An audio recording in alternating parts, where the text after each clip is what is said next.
YS Vivekananda హత్య case అనేక మలుపులు తిరుగుతోంది. ఈ కేసు వ్యవహారం ఒక అడుగు ముందుకేస్తే మూడడుగులు వెనక్కి వెళుతోంది. తాజాగా వివేకానంద పీఏ కృష్ణారెడ్డి వేసిన ప్రైవేట్ కేసుపై పులివెందుల పోలీసులు విచారణ చేపట్టారు. నివేదికను పులివెందుల న్యాయస్థానానికి అందజేశారు. వచ్చే వారంలో తీర్పు వెల్లడించే అవకాశం ఉంది. వివేకానంద హత్య కేసులో ఒక్కో చిక్కుముడి వీడుతున్నట్టు కనిపిస్తోంది.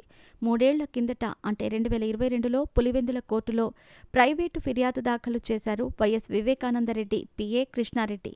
వివేకా హత్య కేసులో వైసీపీ నాయకుల పేర్లు చెప్పాలంటూ అప్పటి సీబీఐ ఎస్పీ రామ్సింగ్ కొట్టారన్నది ప్రధాన ఆరోపణ. ఆయన చెప్పినట్టు వినాలని వివేకా కుమార్తె సునీత, ఆమె భర్త రాజశేఖర్ రెడ్డి తమను బెదిరించారని ఫిర్యాదులో ప్రస్తావించారు. న్యాయస్థానం ఆదేశాలతో ముగ్గురిపై కేసులు నమోదయ్యాయి.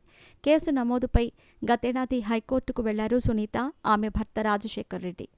అక్కడ వారికి వ్యతిరేకంగా తీర్పు వచ్చింది. ఈ క్రమంలో సుప్రీంకోర్టు తలుపు తట్టారు. దీనిపై న్యాయస్థానంలో విచారణ జరుగుతోంది.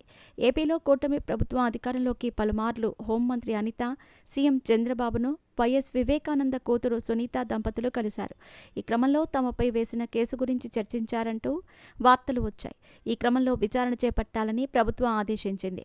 4 నెలలు పులివెందుల డీఎస్పీ మురళీనాయక్ కృష్ణారెడ్డి చేసిన ఫిర్యాదుపై దర్యాప్తు చేసిన విషయం తెలిసిందే. ఈ కేసులో మొత్తం 23 మంది సాక్షులుగా ఉన్నవారందరినీ విచారించారు. వారందరి నుంచి వాంగ్మూలం తీసుకున్నారు. వారిలో వైఎస్ మనోహర్ రెడ్డి, న్యాయవాది ఓబుల్ రెడ్డితో పాటు పీఏ కృష్ణారెడ్డి కూడా ఉన్నారు.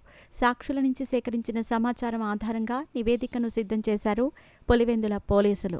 వివేకా హత్య కేసులో అప్పటి సీబీఐ ఎస్పీ రామ్సింగ్, సునీత, రాజశేఖర్ రెడ్డి బెదిరించారనే ఫిర్యాదులో వాస్తవం లేదని తేల్చారు. ఈ మేరకు పులివెందుల కోర్టులో డీఎస్పీ మురళీనాయక్ తుది నివేదికను అందజేశారు. పోలీసులు సమర్పించిన ఈ నివేదికను మెజిస్ట్రేట్ పరిశీలించి ఓ నిర్ణయానికి రానున్నారు. ఫిర్యాదుదారుడు కృష్ణారెడ్డికి పులివెందుల పోలీసులు నోటీసులు ఇచ్చారు. మీరు పెట్టిన కేసు తప్పుడు కేసని తేల్చారు. ఈ నేపథ్యంలో పులివెందుల కోర్టు ఎలాంటి నిర్ణయం తీసుకుంటుందనే ఇప్పుడు ఆసక్తికరంగా మారింది. ప్రస్తుతం ఈ కేసు విచారణ దశలో ఉంది.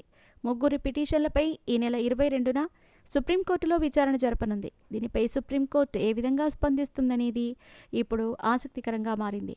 కేసు విచారణ జరుగుతూ ఉండగా ఎందుకు దర్యాప్తు చేశారని ప్రశ్నిస్తుందా, లేక కింది కోర్టులో తేల్చుకోమని చెబుతుందా అనేది ఇప్పుడు ఆసక్తికరంగా మారింది. మరోవైపు న్యాయస్థానానికి పులివెందుల పోలీసులు రిపోర్టు సమర్పించగానే గురువారం పులివెందుల వెళ్లారు వివేకానంద కూతురు. ఇప్పుడు వివేకానంద ఫ్యామిలీ సభ్యులు న్యాయస్థానం తీర్పు ఎలా ఉంటుందనేది ఆసక్తిగా ఎదురుచూస్తున్నారు.